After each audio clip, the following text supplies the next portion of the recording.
Today's McColly Prep is about warm and hot list development. So I'm going to do a share screen here. And if you cannot see it, let's see. If you cannot see it, someone holler. And Nope. All right, you should see a PowerPoint.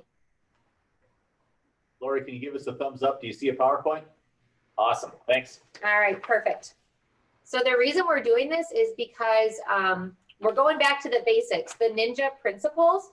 And when I say that, what we focus on is the Ninja 9. So if you've been to Fast Start recently, you've probably heard of it.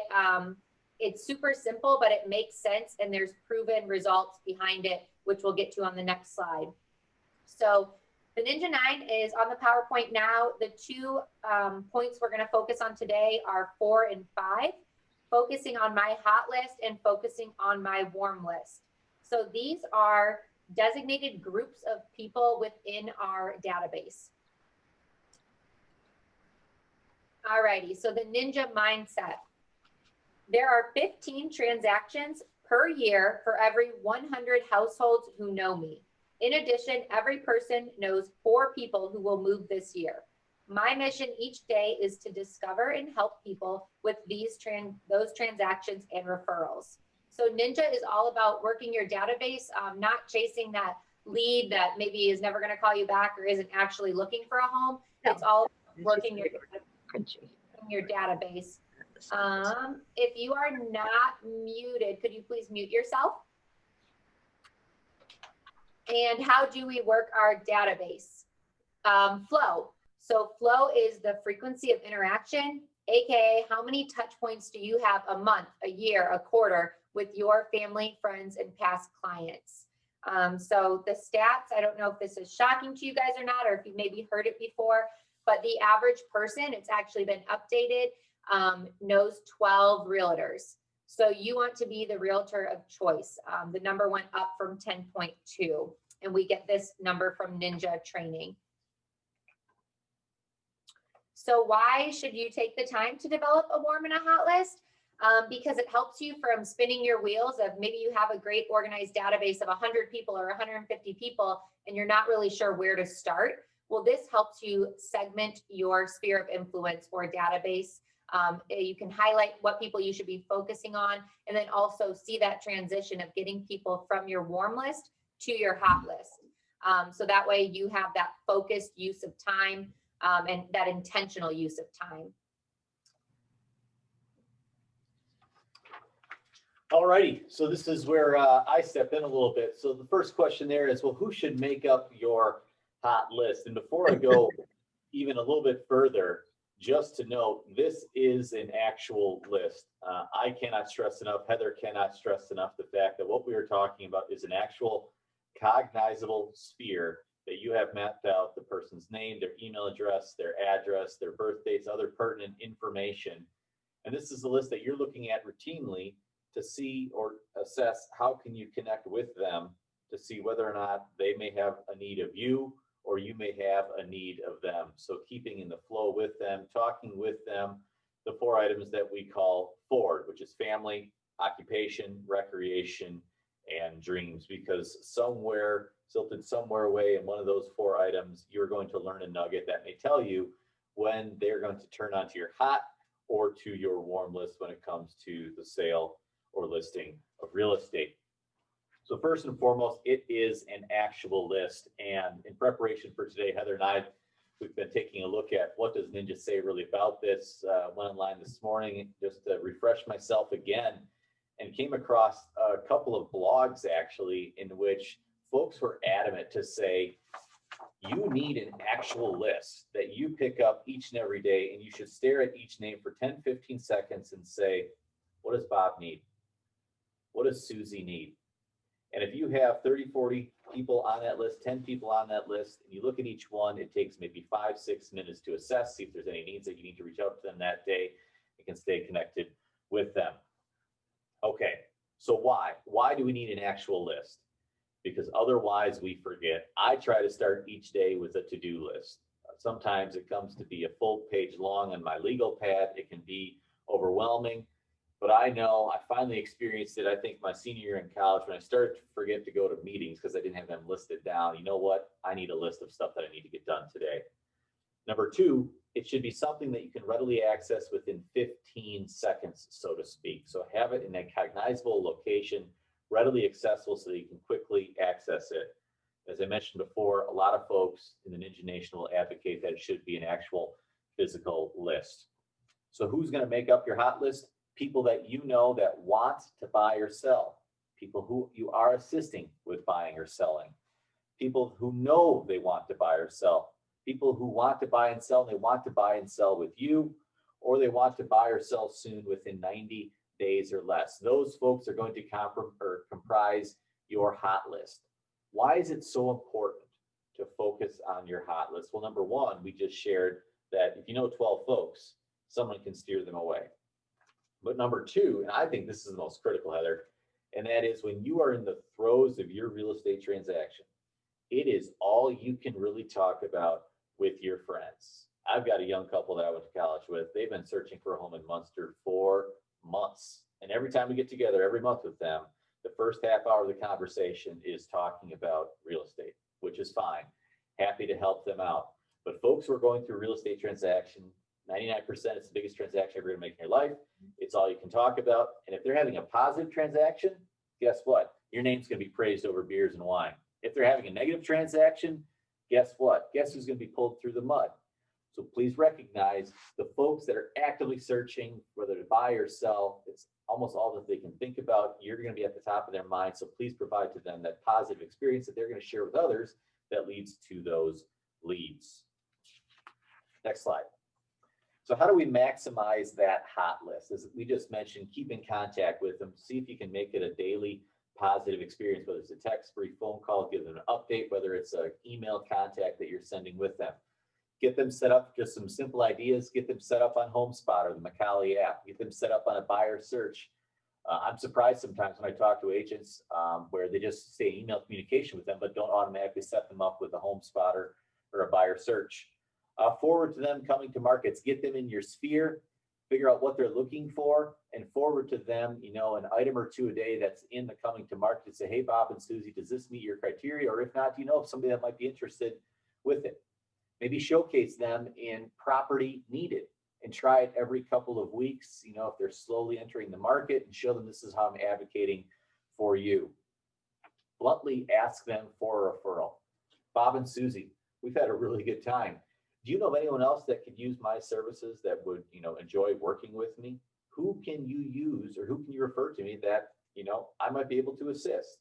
Hit them during that warm period where everything's happy, fuzzy, etc. When they're most prone to refer somebody to you. And the last item is how to maximize that hot list. Is it's one thing to be in dialogue with Bob and Susie and they're telling you that, yeah, we're going to list that up probably the end of March. Okay. But if you can get them underneath a marketing contract, we've got the capacity with our updated marketing contracts to sign now and say, we're not going to actively market it until down the road. So cement them to you, get them signed up in the marketing agreement as quickly as possible. So that's the hot list. Next, we're going to talk about the warm list. So the warm list is the list of folks that are going to feed into your hot list. They are not actively searching right now in the next 90 days looking to buy or sell a property. But who comprises your warm list? These are folks you need to focus on. People who want to buy or sell. You say, well, my wife is telling me that she wants to buy a new home almost every day. No, it's those folks that realistically are going to say, I'd like to buy or sell. Or it may be they may not know that they want to buy or sell. And we're going to work through a couple of instances or life circumstances that are going to trigger where you know it, but they don't know it yet, where they need to buy or sell. Third item is, you know, they want to buy or sell because you see changes in their life, very similar to number two. And it's also folks that they probably want to buy or sell within the next year. You can also add to that a fifth bullet point, and that is those folks that we know that are investors. So how do you develop this warm list? What are some ways that you can say this? You know, I've got 150 people in my sphere. How do I tell whether or not they're in hot, warm, cold, lukewarm, whatever it's going to be? So here's some questions to help you out. So sit down with your sphere, cup of coffee tomorrow morning, and just ask yourself these questions. Have they had an increase in family size this year? You say, well, what does that mean? Well, Bob and Susie have just had a third child, okay? Say, you know that they live in a 2-bedroom, 1-bath home in Cedar Lake. You can call them up and say, how's the family? How's the kids? How's the little one doing? Do you guys have enough space in the backyard? Or do you need help finding something that's a little bigger? Do you want me to start a search for you just to see what's out there? So you use Ford, F-O-R-D, you know, the different topics there as a segue into conversation. Do they have kids that have left home recently? They're empty nesters. Do they need to downsize and maybe they want to move to that condominium? Are they living below their means, meaning they could upgrade, they just haven't really given it too much thought? Have they lived in the same house 7+ years? That's the typical average that you stay inside a house. Has their company expanded in the last year? Have they had a job change in the last year that might facilitate and enable them to buy a different home? Or have they received a substantial inheritance? Some other items that you could also take a look at is, do they own a lot that they can build on? Are they getting married? Are they getting a divorce? Do they have a commute that's just significant and unbearable? Or perhaps here in the COVID era, now they no longer have to commute to the city. They're at home, but they need a location that they need to work out of. They need an office in the home. Another one could be, did someone close to them recently pass away and they're going to need to sell that particular property?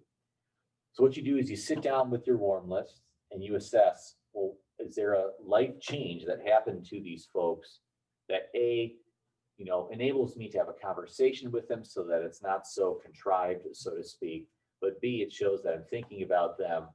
And when it comes to that life change and their real estate needs, is there a way that I can help? So where to look? How do you keep track? I don't know what's going on in everyone's lives that are my friends, and I know that you don't either. But I think a great tool that we can use when it comes to looking at what are these social changes in our friends and our spheres' lives is whether we're friends with them on Instagram, whether we're friends with them on Facebook, whether or not we see them at church, community functions, things of that nature. And I think Facebook particularly is one that we can utilize to this advantage. So we're going to see on Facebook that something great has happened, tragic has happened, or a life event has happened. We can choose to click like on that particular Facebook post.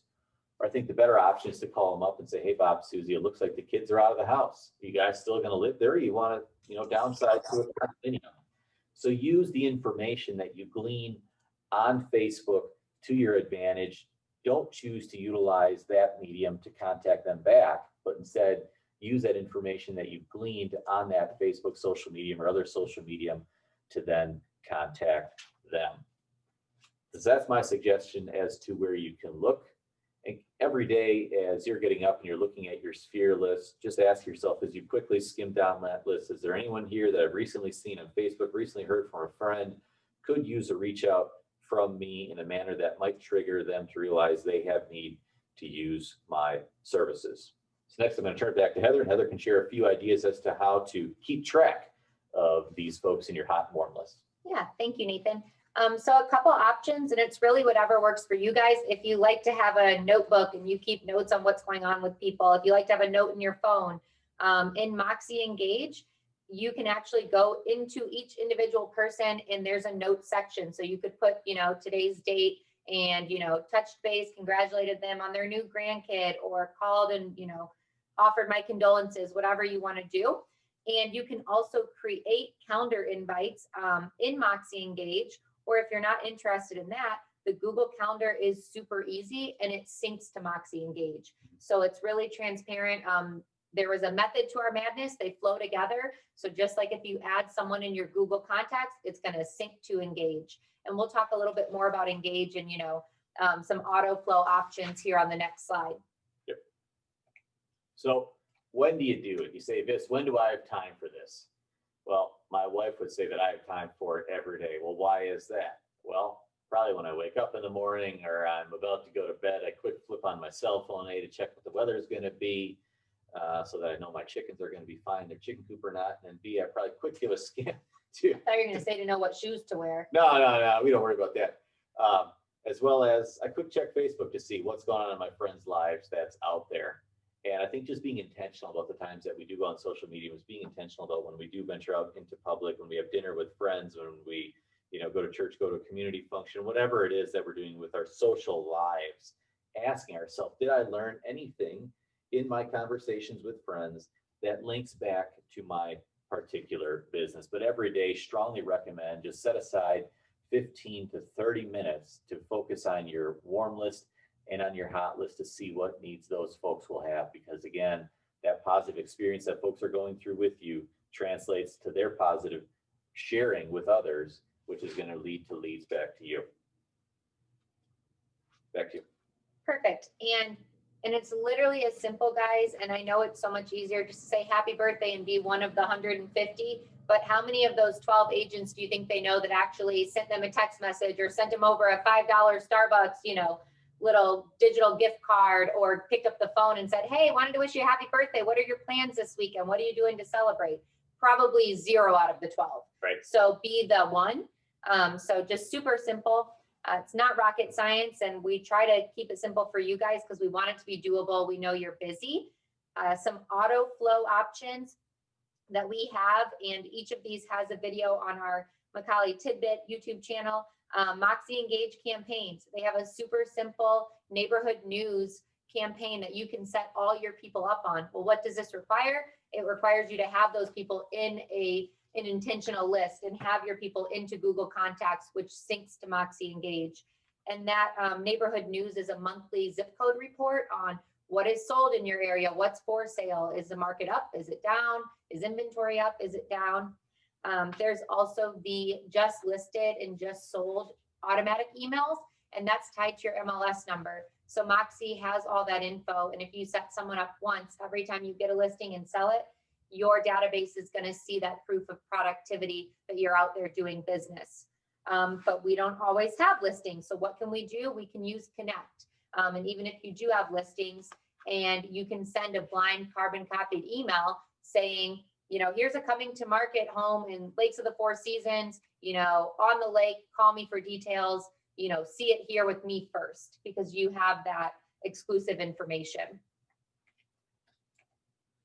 And then this is an example of what Ninja has in their book. So as you guys can see, it is not anything crazy. You could easily pop over to Excel or Word and make this gridded sheet here. Name, phone number, where do you know the person from? And then just kind of holds you accountable of staying in touch with them. And then if you would like, I really think Google Calendar is probably the easiest, where you could pop in birthdays, you could put in follow up, 1 month after closing into your Google Calendar, or utilize those Moxie Engage campaigns. Anything to add for those? No, the only other thing that I might add is I've seen a wide variety of folks as to how they maintain this. Some folks will do it with an actual physical calendar. Some folks will do it by quarter, where they've got their 50 persons in their sphere written out, and they handwrite the last time that they talked to them. They use different pens that they're able to track, throughout the month.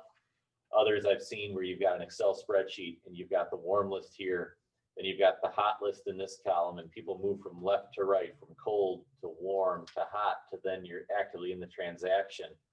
And they're constantly rotating folks that way. So there's a wide variety that's out there. But what's most critical is you've got to have the names of your sphere as a starting point. And I call it the KYA. You've got to know your audience. So know who it is that are your active cheerleaders.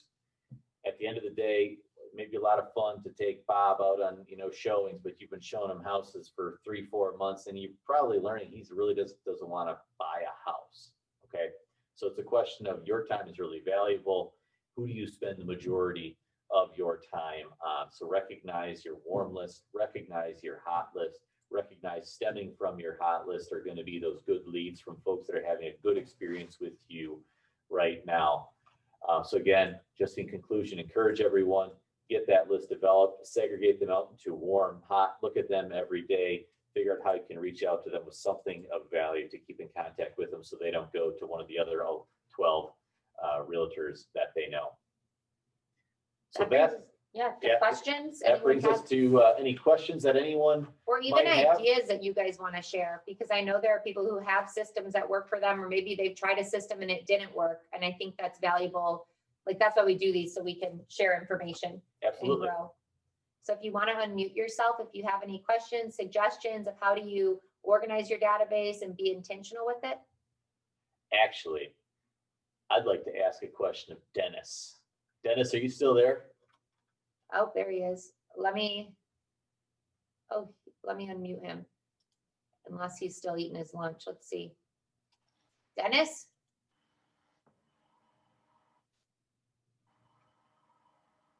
Hold on.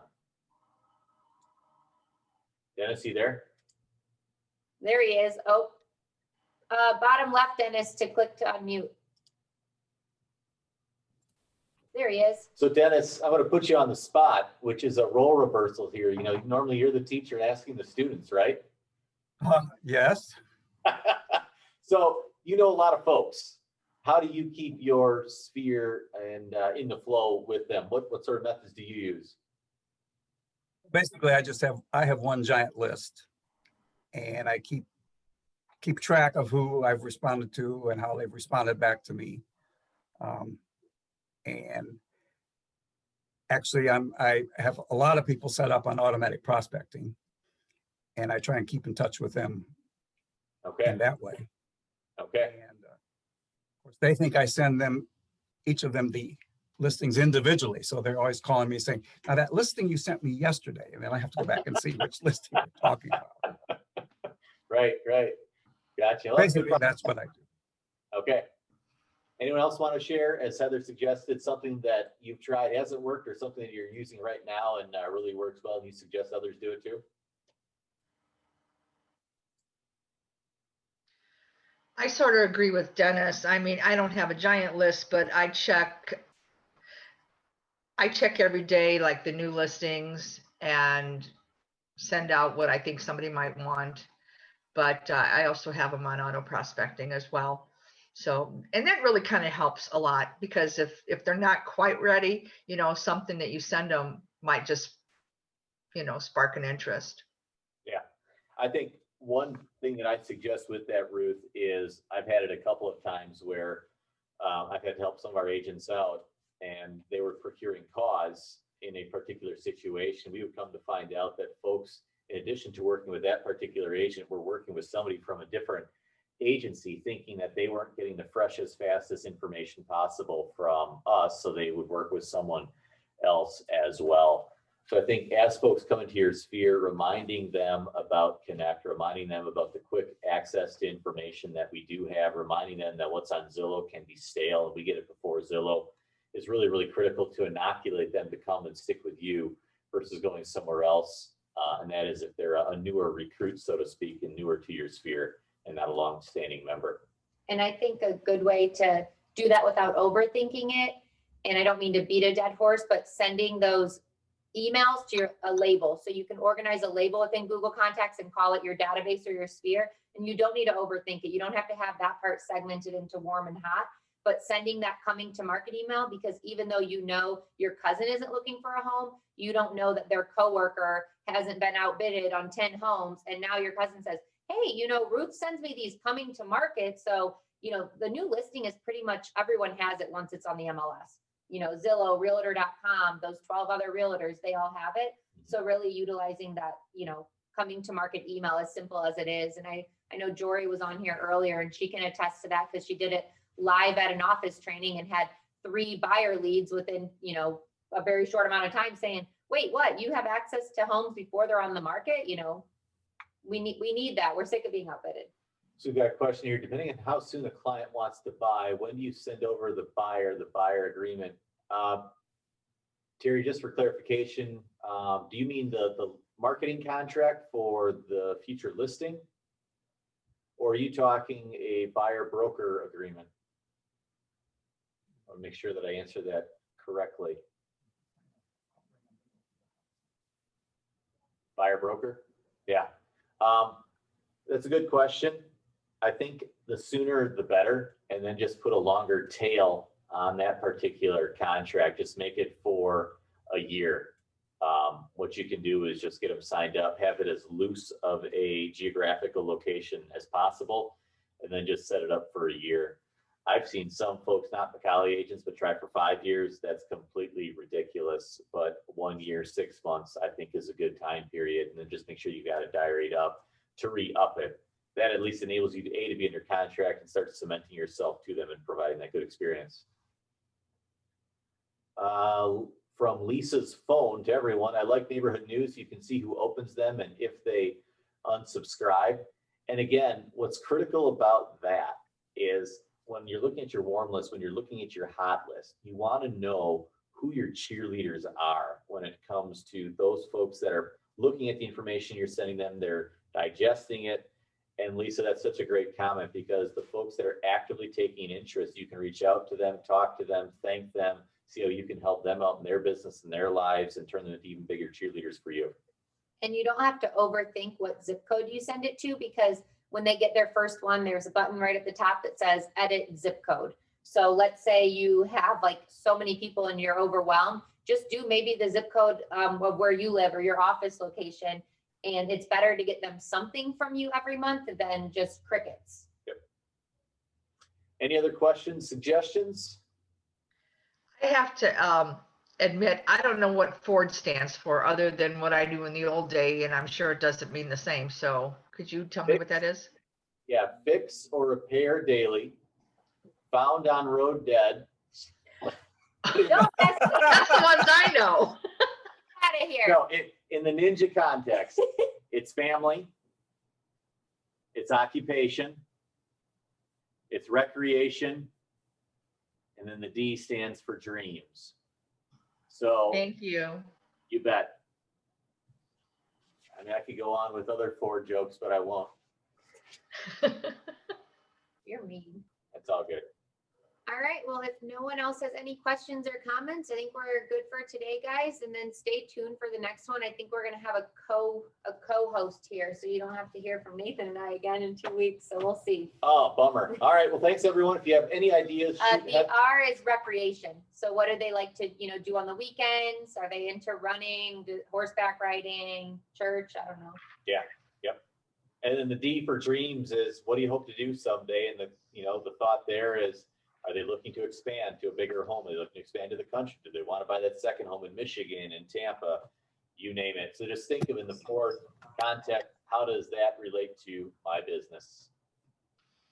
All right, folks, have a great rest of your week. Thanks for tuning in this afternoon. Good chat with everyone. See you later. Bye-bye.